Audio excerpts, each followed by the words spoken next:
कृष्ण के जीवन का अंत केवल एक मृत्यु की कहानी नहीं है, बल्कि द्वापर युग के ढलने की कथा है, जिसमें भगवान स्वयं धरती पर थे। ये प्रसंग मुख्य रूप से महाभारत के मौसल पर्व और भागवत पुराण के 11वें स्कंध में मिलता है। इसमें दर्द और समय की सच्चाई भी है। महाभारत का युद्ध समाप्त हो चुका था। कुरुक्षेत्र की धरती पर चारों ओर शव बिखरे पड़े थे। हर ओर रोने की आवाजें थी।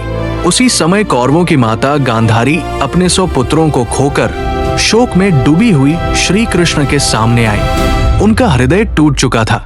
उन्होंने कहा, हे कृष्ण, आप चाहते तो ये युद्ध रोक सकते। आपने मेरे बेटे बचाए क्यों नहीं?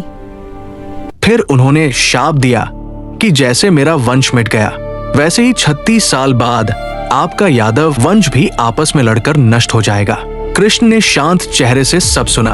उन्होंने विरोध नहीं किया। वे जानते थे कि समय का चक्र अपने अनुसार ही चलता है। युद्ध के बाद द्वारका में बहुत वैभव था। यादव बहुत शक्तिशाली हो चुके थे। जीत और शक्ति ने उनके भीतर घमंड भर दिया था। एक दिन कृष्ण के पुत्र साम ने कुछ युवकों के साथ मिलकर ऋषियों का मजाक उड़ाया। साम को स्त्री का रूप देकर उन्होंने ऋषियों से पूछा, बताइए, ये गर्भवती स्त्री क्या जन्म देगी?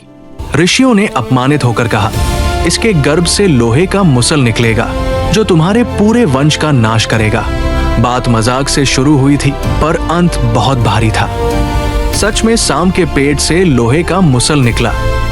राजा उग्रसेन ने उसे पिसवाकर समुद्र में फिंकवा दिया, पर उसका चूरा रेत और घास में मिल गया।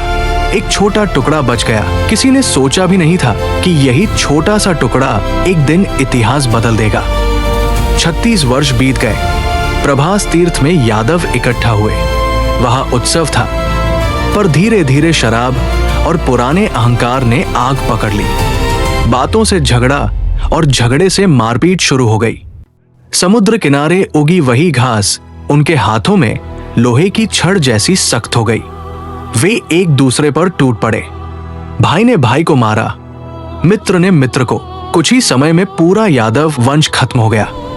गांधारी का शाप सच हो गया। ऋषियों के शब्द भी पूरे हो गए। द्वारका का आकाश मानो रो रहा था। इस भयानक दृश्य के बाद कृष्ण के बड़े भाई बलराम समुद्र किनारे शांत बैठ गए। उन्होंने आंखें बंद की और योग शक्ति से शरीर छोड़ दिया। कहा जाता है कि उनके शरीर से शेषनाग का दिव्य रूप निकला और समुद्र में चला गया।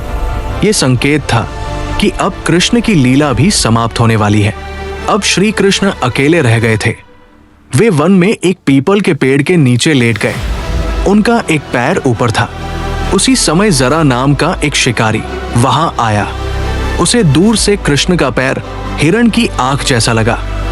उसने बिना सोचे तीर चला दिया।